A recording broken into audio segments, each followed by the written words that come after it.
Smart women do not get used. They take notes on how people treat them in order to determine if those people are going to be in their life for a while or what category they place them in. How people treat you is ultimately a reflection of how they treat themselves. How they view you is going to be a reflection of how they view themselves. People cannot treat you better than they treat themselves.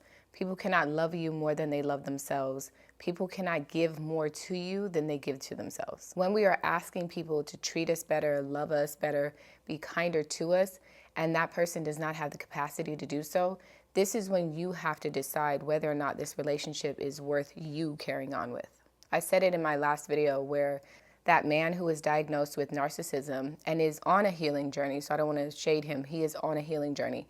He clearly stated that the people who were around him, the way that he treated them was based on how they allowed him to treat them. He did not rank his girlfriend, wife, friends, co-workers, he didn't rank them in importance. For him, it was, are they allowing him to carry on like this? Then that's the bar. That's how he'll treat them. And he just got progressively worse. And again, this is not gender specific. You can find women who are like this too. So we never want to think to ourselves, we're only looking out for men who are like this. You can absolutely have a mother like this, a sister like this, cousin, an aunt, friend, anyone in your life. You want to be thinking about how they treat you, and that determines whether or not you want to be friends with someone like that or have someone like that in your life. Dating them, being close to them, working with them, whatever it is. The other thing is that I keep seeing this idea floating around that we as women give a lot of chances to the men in our lives, and that we should be giving more chances to our friendships, to the women in our lives. And I have a very different take on this based on the things that I have endured at the hands of women. And so I would like for you to just consider thinking about it a little bit differently. That you want to have a standard in which you allow humans to treat you. You have a standard in which you allow yourself to treat you. And anyone can come into your life and get filtered through that standard. It doesn't matter if it was a man or a woman. Because if we're thinking to ourselves that, well, we keep allowing this man to come in and rob us of our joy, so I should what? Allow my friends to come in and rob me of my joy? It doesn't make sense when we think about it on different levels. Now, I personally don't have examples in which I've cut friends off for the minor things that I've allowed a man to treat me. Like, I don't have examples of that. For me, I was allowing everybody to stay a little bit longer than they should have. So you have to use your own discernment and decide how this applies. But I would caution you to think about it from a different perspective, that humans can treat you any kind of way, right? It is not gender specific. So when we talk about setting boundaries, we want to be clear on who we are setting boundaries with and what exactly to say to avoid these individuals, how to identify them, and how we maintain peace in our lives while they are unavoidably in them, whether it's family or someone you can't avoid getting away from, like a coworker or something. Specifically today, I am talking about when codependency is weaponized. This topic can be very triggering, so I want to first acknowledge that there are certain things that might come up as you're watching this video, as you're listening, certain thoughts, and we know that triggers are just things coming into our awareness. So as this comes into your awareness and it feels uncomfortable, it feels like you're agitated or you don't feel safe, I want you to really take the time to get back into your body and acknowledge that you are safe. This is a safe space. I'm not judging you, you're not judging you. So whatever comes to mind, whether you feel like you are identifying as yourself as a codependent or you have been used by people like this before, we want to acknowledge that this is a topic that can absolutely trigger people. So the first thing I want to do is identify the definition that I am currently operating from when I talk about codependency. So there are many of us, if you grew up in a toxic environment, a very toxic household, you could have, as an adult, you show signs of people pleasing, codependency, your attachment style is insecure, or you just feel unsafe in the presence of other people. When we are given the role of codependent in our household, when our parents are emotionally, mentally manipulating us, when there is a lot of toxicity in the dynamic between us and our parents or us and our siblings, that can look like your parent who is never available for your emotional needs, but demands that you are there for theirs, right? This is like where you talk about something and you can never have it about you. If they are happy, then you are happy. If they are sad, then you need to be sad. They control the emotional state of that environment. That can also look like trying to create absolute dependency on them for how you view yourself, right? If this parent doesn't give you praise unless you're doing exactly what they want, they criticize you a lot. When you're doing something that makes you happy, whether you achieve a certain goal or you stretch past, right, where they are. And stretching past can mean mentally, emotionally, financially, your happiness level, your peace, your awareness, all of that stuff can trigger these very narcissistic, toxic people into feeling like you're trying to surpass them. And if someone has a very rigid view of what it means to be a parent and what it means for you to be a child, that dynamic can be absolutely dysfunctional. When we're in a family unit, a healthy family unit, our parents look to each other for support, for emotional support, financial support. They help each other regulate their mental and emotional state. And then that strength, that strong foundation is what trickles down to children. So your kids feel safe because you feel safe in the relationship with each other. That doesn't mean that everything is handled properly or problems don't come up. It means the way that we handle those problems. If your parent is coming to you to talk trash about the other parent and then makes you feel like you need to take sides, that's an unhealthy dynamic, right? And now we got to again use our discernment. Like, you can have healthy parents who have unhealthy coping mechanisms, and it's not necessarily the most tragic environment. It could just mean your parents are a little bit immature or they haven't navigated certain things in a healthy way. But you will know, right? If you feel like your mother makes you pick sides, your father makes you pick sides, then you can feel that that's not a healthy environment. This can also look like if your parent is forcing you to be hyper independent, where you've been taking care of yourself like since you were a child, where it's you do your own hair, you get yourself to school, whether that's walking or you take the bus, you have to make your own food. No one's really paying attention to you at different stages. And then when you become, I don't want to say an adult, but let's say you're like now 17, 16 and you get your first job and they want to take all your money, or they're stealing your money, or they're saying to you that we need that money for the house. That's an unhealthy dynamic in that relationship, in which everything you have has to go to the pot, even though no one's looking out for you. So environments like this, where it is now an unhealthy relationship between your parents, they have an unhealthy relationship with you, you inevitably will have an unhealthy relationship with your siblings. Now, that doesn't mean that you hate your siblings or they hate you. It could just be that you guys have to be each other's parent.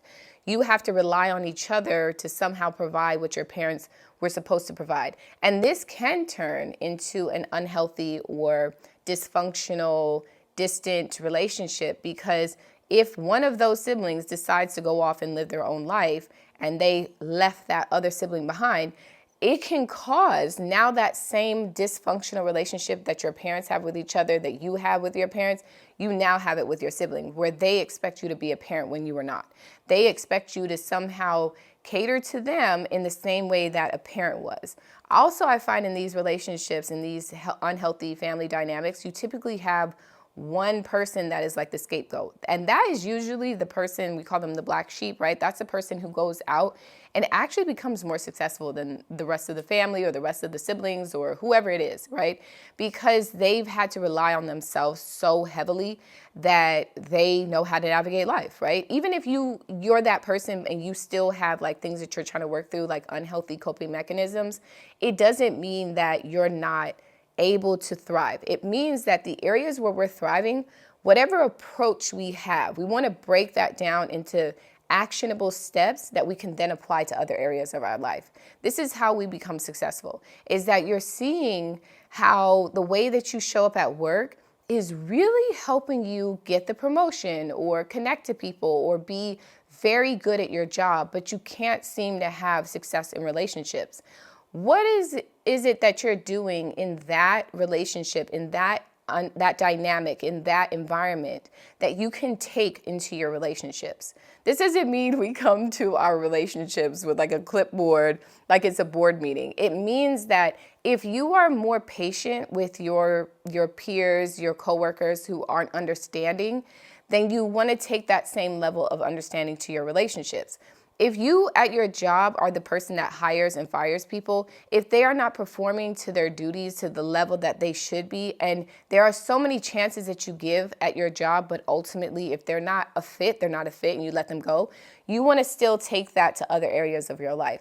It's not that we hate people, we're disinterested in people, but if there isn't an alignment, then it's okay to let people go too.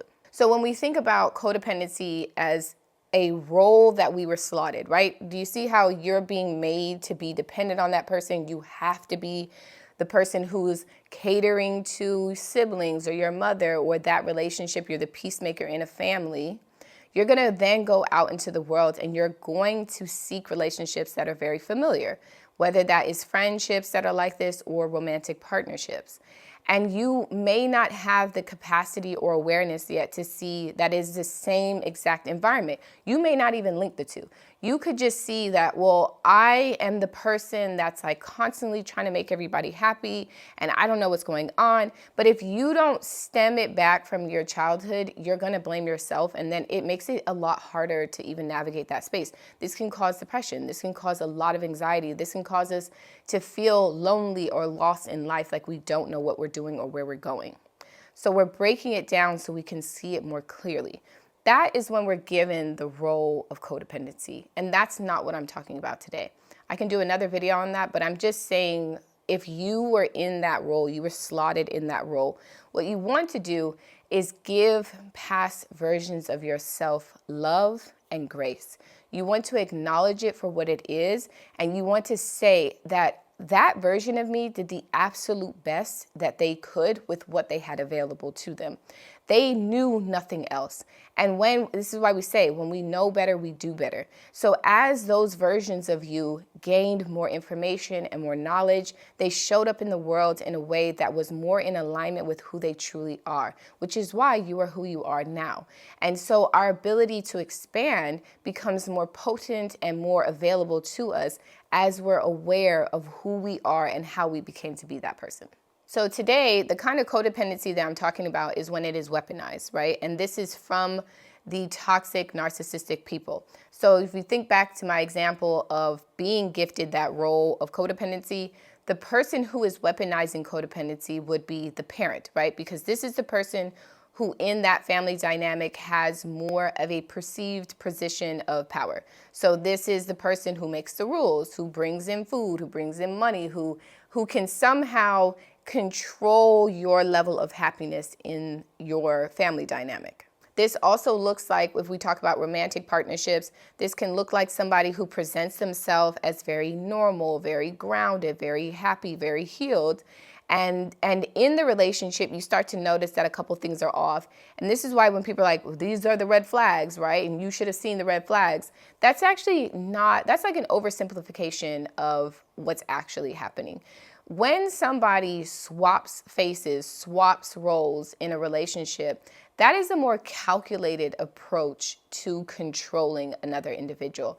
And that person will present themselves as potentially being like a stronger individual. If we're talking about a man, someone who has a lot of money or a lot of clarity of mind or direction, and he knows exactly who he is and how he is going to be there for the woman or partner in his life. And then when you end up together and you are merged together, like let's say you are living together now, or you've had many years in the relationship, or you have children, you get married, and then at some point in that relationship, they just change the narrative and they feel like they have you. They can control you. They can now tell you what to do.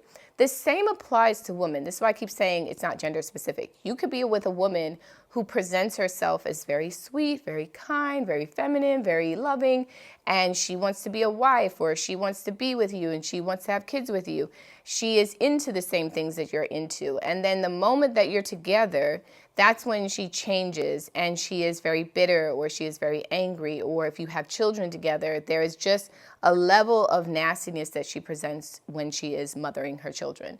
So again, not gender specific. So depending on your life and your situation, you want to use your discernment to see how it applies to you. Another thing we want to acknowledge is that when somebody presents themselves as one thing and then they change, there is a level of cognitive dissonance that we go through where our brain is literally trying to rationalize why this person who says that they love me would treat me in this way. Why would somebody who says that they care about me, they're my friend, they want to be there for me, they've been there with me since I was younger, we've gone through so many things together, how could they end up being this person? There is a level of trying to understand it and rationalize it when we are in that environment. So again, we want to just be clear on how we actually as humans navigate through certain situations so that we're not shaming ourselves as we're doing it. When we talk about how to navigate these spaces, how to not get used, how to set boundaries, whatever category or umbrella you want to fit it under, that's what we're talking about today, is the idea that we are using clarity and consciousness and grounding in order to identify people like this and what we have experienced. You could be in a situation where you are no longer around these people, but you're still trying to heal from it. These are tips that will help you too.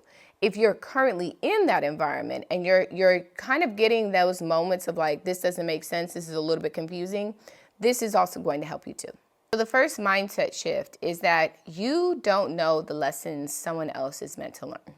Oftentimes we are navigating relationships, friendships, connections with this idea that we are the absolute best person for this individual. And you very well could be. You could be the ideal man, woman, person, friendship, relationship for somebody in order for them to have the absolute best life possible. But if they don't see that, it won't matter who you are. Jesus himself could come down into some of these people's lives and they would think he was a fraud. We have to not take it personally. The other side of it, when we're dealing with people who weaponize codependency, the lesson that somebody could learn is that you leave, is that you have a very strong sense of self and you are not going to put up with their behavior. So if we don't think of it as everything can be used, right? This is when we talk about like God, the universe, whatever you believe in, whatever you call it in order to engage with it, that entity can use anything that you are experiencing for your good. So while we're thinking to ourselves, I can't leave them because then they'll be alone, that could be the lesson that they're meant to gain. That could be exactly the thing that jolts them into an awareness, healing, spiritual journey. And you're holding back that golden ticket because you dislike the idea of you not being in their life. And again, that is very human. We're not judging ourselves for that, especially if you've known this person for a long time, whether it's a friendship or relationship, and you just feel like we were so good together or something changed along the way. What could have changed was that you were happier. You have a better job now, or you are more aware of yourself, or you've gained a level of confidence that makes you want to go out and get the things that you've always wanted to in your life. By obtaining those things, that person can feel like you're not easy to control anymore, or you're so in your own mind that you don't come to me and ask me for everything. I've had people who wanted for me to literally act as if I didn't understand what they were talking about in order for them to feel like they were smarter than me in those moments. That is not normal. That is not how you have a connection with somebody, whether that's a friendship or relationship. When you have openness in conversation where you can say whatever it is that is on your mind and that sparks something in that other person, that dynamic, it creates such a beautiful space for more ideas and love to flow. But if the person on the other end wants it so that only they have the ability to speak or know, and you have to feign ignorance, pretend like you don't understand something, that's not a healthy environment. And even if you can endure that, what that does to your psyche is not good. My other tip is that when people come to argue with you or agitate you, they're just revealing what they're struggling with, and we really want to try our best not to engage. The example I would give for this is that there is an individual at one of my kids' schools who is very, very dysfunctional. They're a very angry individual. And we had never encountered this person before, but something happened in which we had.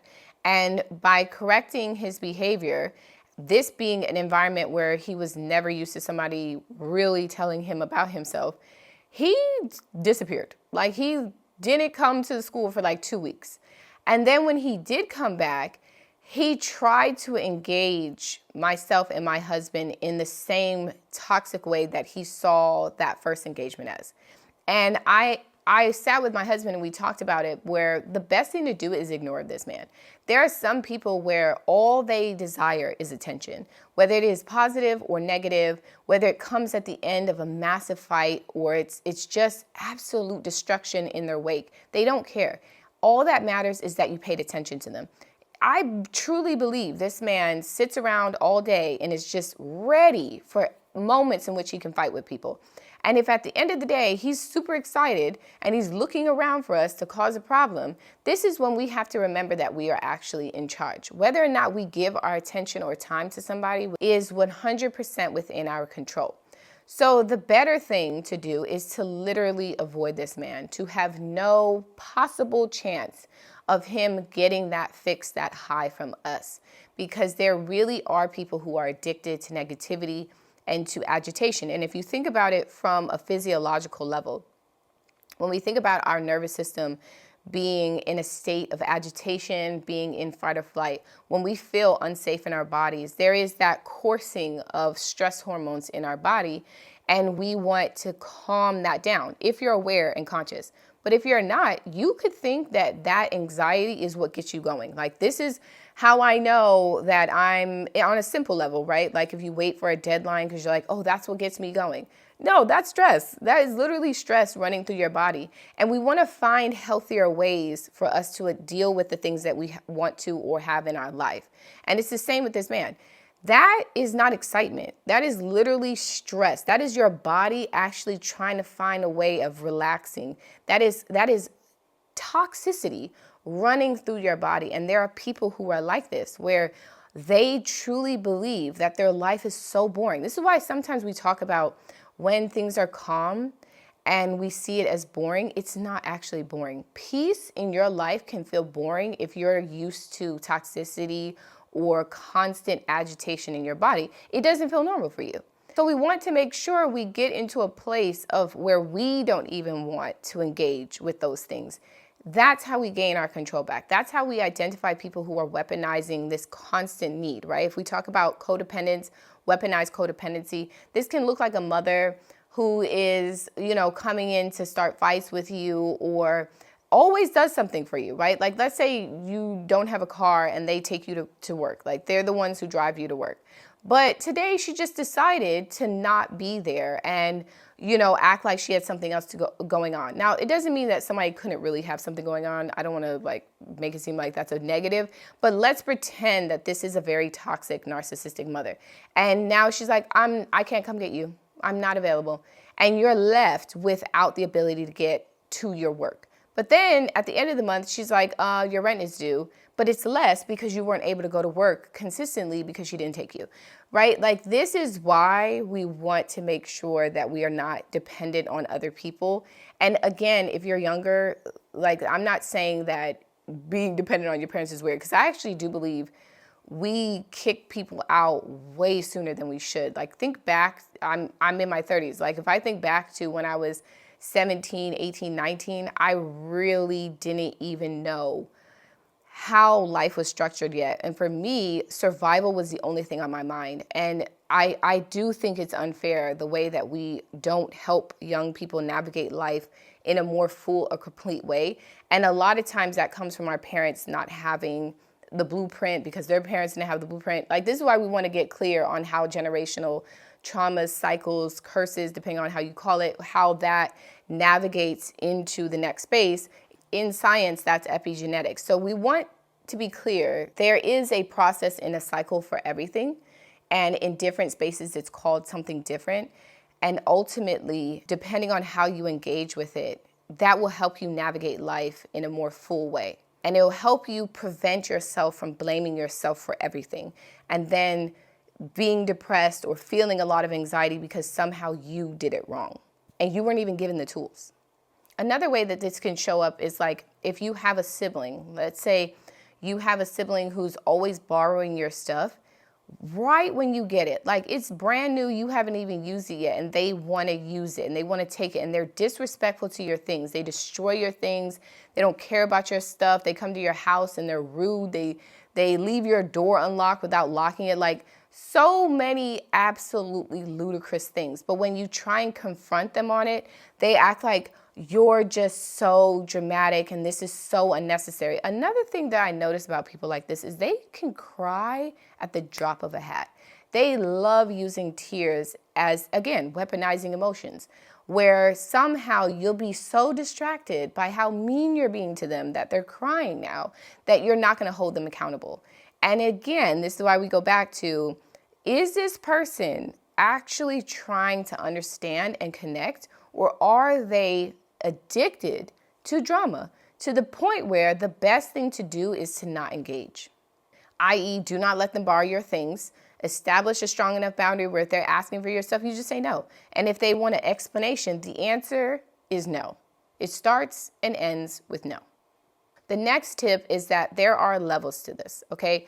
Your view of reality is not going to be someone else's view of reality. Your truth is not going to be someone else's truth, because we have different personalities. We filter our life through that lens that makes us who we are. This is why you can grow up with people and still have different views on that experience, still come out as different people. So if you think of this like a building, and the bottom floor is the parking structure. And let's pretend that there is a person who works in that parking structure and they never come out of there. And for them, the building is cold, damp, unfeeling, miserable. And then there's people who are in the lobby. And let's pretend that they have a bit of a view of the outside world and it looks pretty nice from there. They're going to have a different take on that building than the person who's working in the parking structure. The same thing if there is someone who works on the 10th floor and they see more of the view, right, of the city or the ocean, the bay, whatever it is, the different buildings, and they have a feeling of achievement because they are now living a certain lifestyle based on what they now have access to. So their view of that building is once again going to be different from the person who is in the lobby and 100% different from the person who's in the parking structure. And if you go even further up, the person at the top floor has a more expansive view. Let's say they have 360 windows versus the person on the 10th floor where they have just an office space, a cubicle, and they can go to the window. Their view of life is going to be completely different. Their view of that building, their success, what it means for them, how they internalize that is going to be different than the person on the 10th floor, the person at the lobby, and the person in the parking structure. You want to see it the same way as people. There are some people who their access to spiritual growth, their consciousness, their awareness, their clarity of who they are in life, how they've navigated life, how it does come back to a part of it is what we're doing. Their ability to grapple with that information may be like the person in the parking structure. It may be that they are just handing out or taking tickets and it feels devastating to them. And it feels like they're never going to get out of this. And everybody above them is just somehow living this stupid life that they don't have access to. That person is not going to be able to live in a space in which there is more opportunities available to them. Some people genuinely do believe that they have to take things from someone else in order to gain in this life. They don't believe that there are enough opportunities or money or success. And again, when I talk about toxicity or levels of trauma, right? You could have grown up in a household with two parents where money was in abundance, food was in abundance. You had the ability to buy clothes or school supplies. There was opportunities for you to have after school activities. And yet, one of those parents brings in a poverty mindset, a lack mindset, and all of a sudden, it's like you might as well have grown up in a completely lower income environment where there was only one person and one income, because they navigate that space in competition with you versus trying to create a nicer environment. This is why sometimes, when we have people who are like, well, I didn't grow up like that, so why should you? Or that's not what was available to me, so that's not what's going to be available to you. We want to lovingly acknowledge that some people really have never even been given the opportunity to dream. This is no different than when we're kids and we're asking questions and the answer is because I said so. My kids, they have all gone through a phase where we call it the why phase, right? They're asking why about everything. Like they have why-itis. And instead of just saying, that's just because, we actually take the time to answer those questions to the fullest of our ability with all of the language that we have available to us in a way that is translated to their age. Because it fosters curiosity. It allows them to ask more questions, to have more language. The ability to express themselves is more full. The same with my children when I've watched them go through learning their emotions. Instead of shutting them down because they're angry, I will give them language that they may not have to identify certain emotions that they're feeling that maybe they couldn't have articulated before. And that requires me to be patient with them. That requires me to not get frustrated or feel like this is somehow about me, because it's not. If you had parents who grew up in environments where they had parents who were just as rigid, the ability for openness is not always going to happen for them unless they somehow decided to do it differently. And again, that takes a lot of courage. So when we think about people in our lives who are like this, I'm not going to tell you to rush your healing journey or your forgiveness journey or any of that, because I know that it takes time. I also know that it requires us to allow ourselves to let go of certain things, and that is not always easy. But I will tell you that past versions of yourself needed that, right? They needed that space in order to feel safe and in order to survive, right? You can only identify what you don't like by having it in the forefront of your mind. But now, as you transition to different stages of your life where it's not necessary for you to be that person, we want to let go of that so that we don't become bitter. Which leads me to my next point, is that there are people in our lives who are genuinely not trying to harm us. People who are very unaware. And then there are, yes, absolutely selfish people. And in my own life, what really helped me was that when I stopped seeing people who were harming me as just 100% against me, it actually allowed me to see that they are against other people too. It also helped me see how in many situations they were against themselves. They sabotaged their own growth at so many stages in their life because they didn't have courage. They didn't have confidence. They genuinely didn't believe in themselves. When I stopped making it personal, that allowed me to literally let things go and to not hold on to it and feel heavy.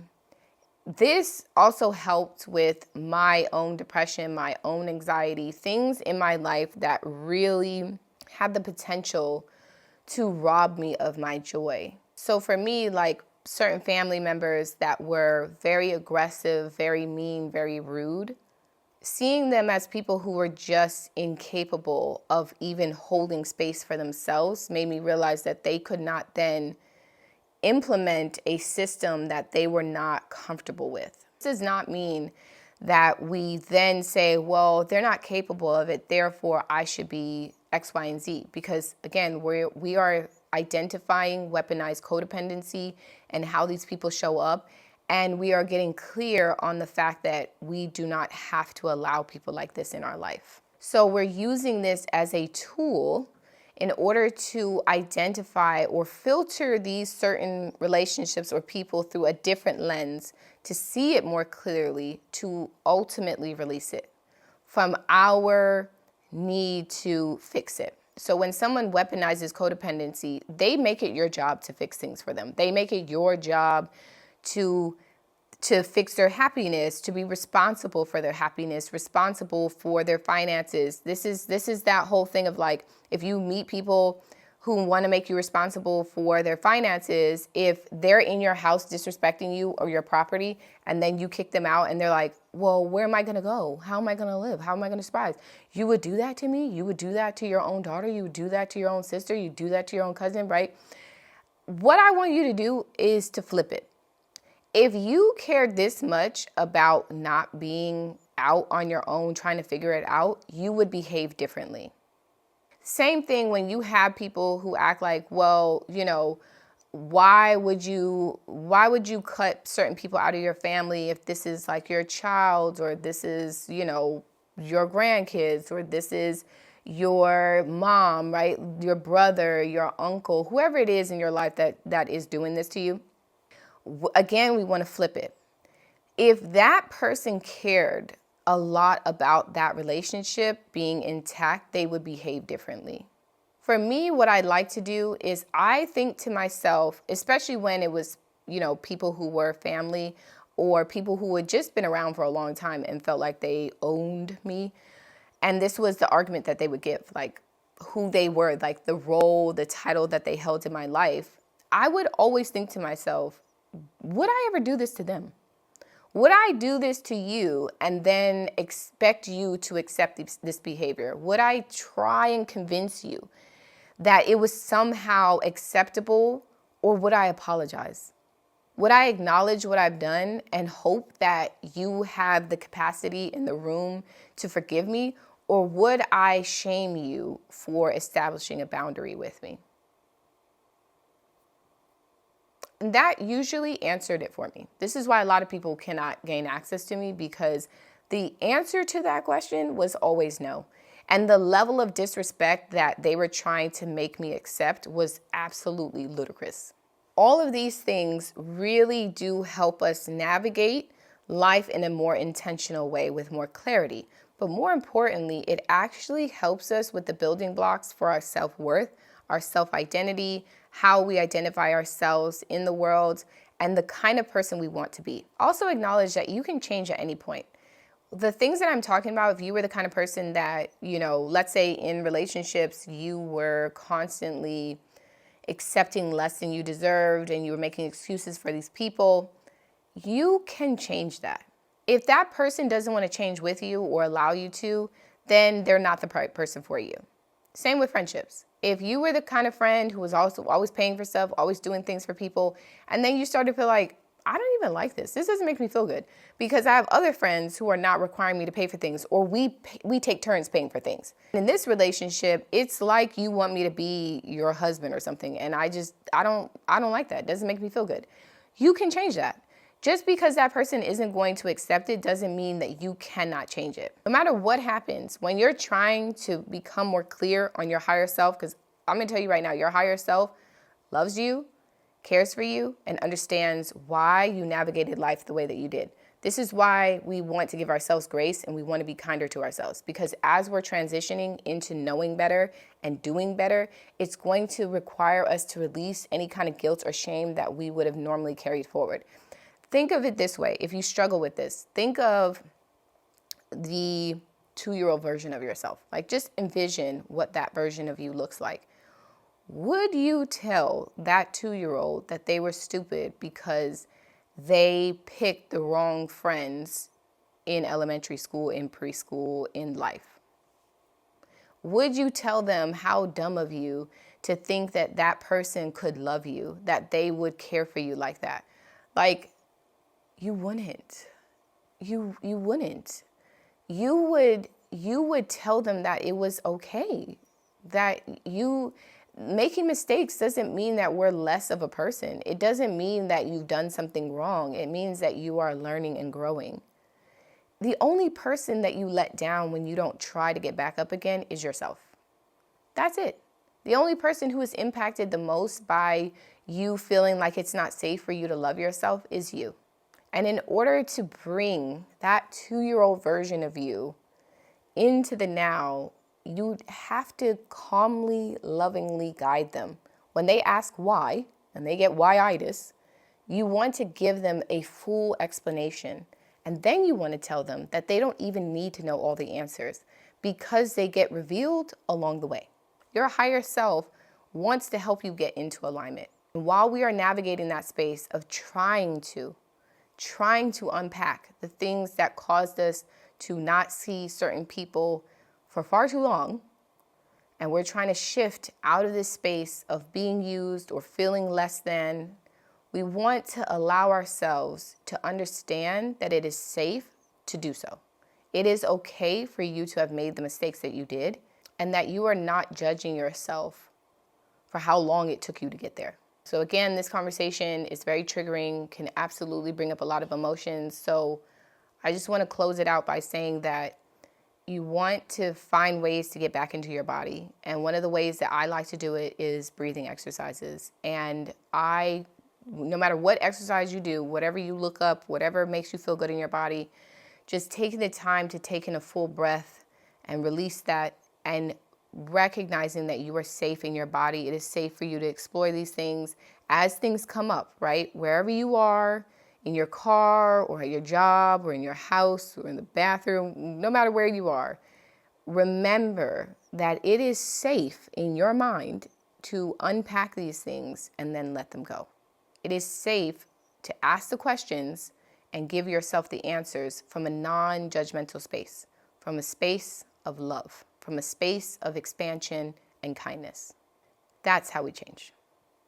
That's how life reveals how absolutely gorgeous it can be.